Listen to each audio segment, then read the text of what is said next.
is involved with player safety, I'm all for. And so if that means calling more flagrant fouls and keeping guys from injuring each other in midair, then that's a good thing. That's 5 straight hoops in the paint. What a fantastic job of attacking the rim. Well, Steve, they're getting the looks that they want down there, so might as well keep going right at the rim. If there's no resistance, then make them pay. Here's Leslie. Rebound by the Suns. Morris has got his 3rd rebound on the night. The pass to Radmanovich. Out of bounds. Suns ball as Phoenix keeps possession. Here's what Phoenix has lined up on their schedule. And they're off to Philadelphia after this game as they'll take on the 76ers. And that's the first of 6 played on the road.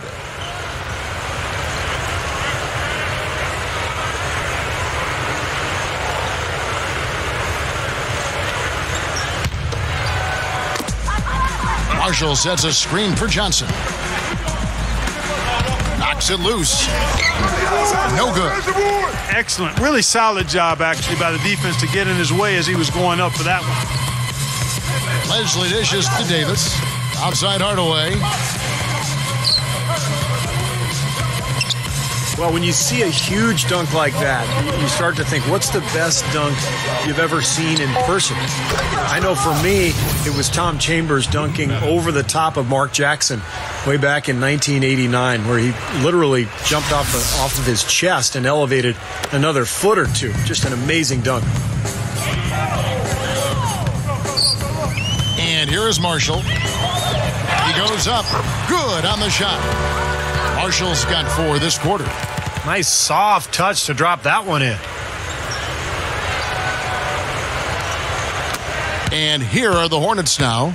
Well, going back to what you said, Steve, you know, that Chambers dunk was a great one. I would say of all the ones I've seen, the one by Tracy McGrady off the baseline over Sean Bradley in the playoffs when McGrady was playing for Houston and Bradley was still in the NBA, that was phenomenal. That was a terrific dunk. The one LeBron had in the playoffs while playing with Cleveland over the reigning Defensive Player of the Year, Kevin Garnett with Boston. That was phenomenal. What about you? Well, how about Amari Stoudemire? Pick one from the Stoudemire-Steve Nash pick-and-roll days in Phoenix. He had one in L.A. against the Clippers, about as impressive as anything I've ever seen. Radmanovich's shot is off. They have really been a group of glass eaters out there today, fellas. I mean, just devouring any and all rebounds. And I think that's the difference in the game right now. A double-digit lead in that category. Johnson, the pass to Morris. Over Davis. And it's out of bounds as the Hornets gain possession. Hornets ball. Zeller, who's checked in for Markieff Morris. DeMarcus Cousins, he's checked in for New Orleans. Rondo comes in for Lance Stevenson.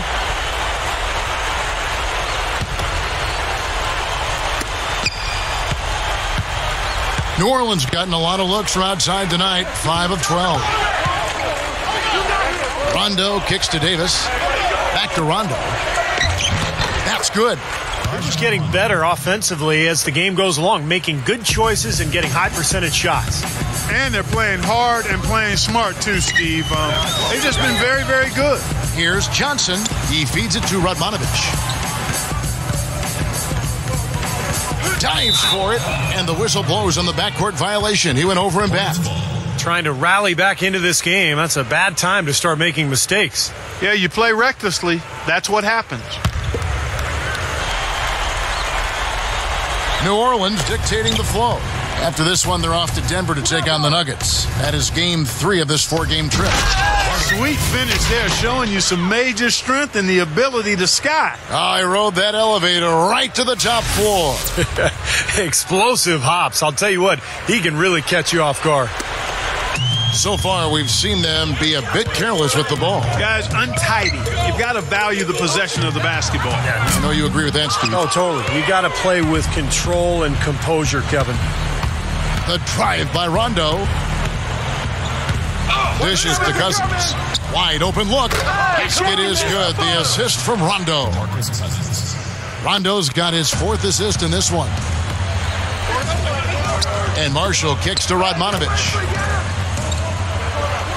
You know, the way it usually goes is if you're in the NBA, you were probably the best player on your team in college. But there are some exceptions to that. And there have been really quite a few NBA stars that weren't even considered the best player on their college teams. Kevin Love is a name that jumps out. And the Suns making a change here. Morris is checked in. Marshall dishes to Johnson. Got it from 16 feet. Sometimes folks forget about his decent mid-range jumper.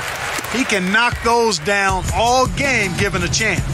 As you mentioned, Steve, Kevin Love overshadowed a bit on his UCLA team by Darren Collison, but he certainly has blossomed. Well, I think that's going to be the case with a lot of young freshmen who come into the NBA based on potential more than production. They don't get a chance to prove that they're the best player on the floor. Oh, man, that was unreal. Mark it up. Did you see that? Oh, we got to see that one again, guys. We got to see that again. I need a replay. I'm not sure what I just looked at. Outside Rondo, right side Davis. Outside Hardaway. Right side Hardaway. Pocket 6. Zeller grabs the board. Phoenix has gone 0-3 so far in the fourth quarter from long range. Marshall buries it down low. They're trying to work it inside here, and they've had a little bit of success as they try to cut into that deficit. And getting it inside is one way to try to chip away at it. Well, Marshall, I think, is the best passer in his draft class, a classic point guard. Really looking for his teammates, throws the ball ahead in transition, knows how to set the table for his teammates and create a rhythm for his offense. I think he's the best pass-ahead point guard we've seen in college basketball in a long time, and that'll serve him well as an NBAer. He's accurate, he's smart, and he's got good sides, and he lacks nothing when it comes to confidence. Hardaway kicks to Davis. The baseline J. And no good. The dry spell continuing for him. Fast break. Here come the Suns. Here's Marshall. And it's going to be 2 free throws. Drew contact on the shot. 100% free throw shooting this half, guys. Efficiency is so crucial when you're trying to overcome a deficit, Steve.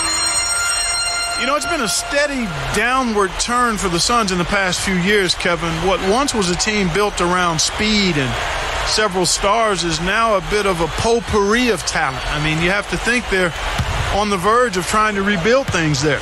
The Suns making a switch here. Radmanovich is checked in. And he can't hit the second. Back to the Suns. They'll have to find a player or two to build around. Steve, what are your thoughts as you extend the Suns from this point on? Well, right now for the Suns, you know, they don't have too many young prospects, but they did a nice job in the draft the last couple of years. Kendall Marshall, new point guard. Also, the big guy Morris has looked like he's got a future with the club. So.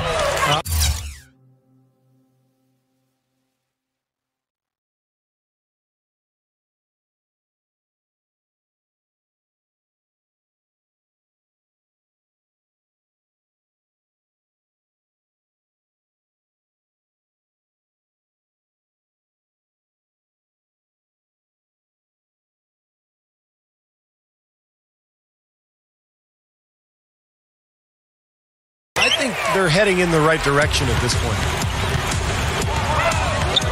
That's really a tough call. One you don't like to see, but it was called, and now he's got to really make sure that he's on top of his game here in regards to not picking up another foul. That was his 5th right there. You know, the question the last few years in New Orleans is, you know, would the Hornets be able to stay just from a financial standpoint, or would they leave and move to a new city? But that question was answered last year when they signed a new lease, the Hornets did, with the city of New Orleans to stay through the year 2024. Now, here's Marshall. He's guarded by Davis. Marshall passes to Zeller, and stolen by Cousins. Looking to end the drought. Now that's how to finish the break. Throw down with force. Not much drama left in this one, guys. No, it hasn't quite exactly been a nail-biter. I mean, it's going to be a great win for them, though. The Suns shooting 44% in the fourth. The offense with some ups and downs. And just signing that lease, Steve, as you mentioned, really a big commitment to the city. What, 2024? That's amazing. And Clark, it really helps reaffirm the bond between the team and certainly the city. Exactly. It can be hard to grow attached to a team. You know, so much of a fan's attachment is emotional, but you need to know how long they're going to be around. And that was really good news for Hornets fans when they signed that lease. Hardaway, no good. Now, here's Marshall. Jones. Yep, it's good. So we see the Hornets taking the win here. You know, Clark, every team has a bad night, and these guys might want to watch the tape of this game the next time they have a bad night to remind themselves how dominant they can be. Well, this is one of those dreamlike games for a coach. And that'll wrap it up. For Clark Kellogg, Steve Kerr, and Doris Burke, this is Kevin Harlan, and thanks for tuning in.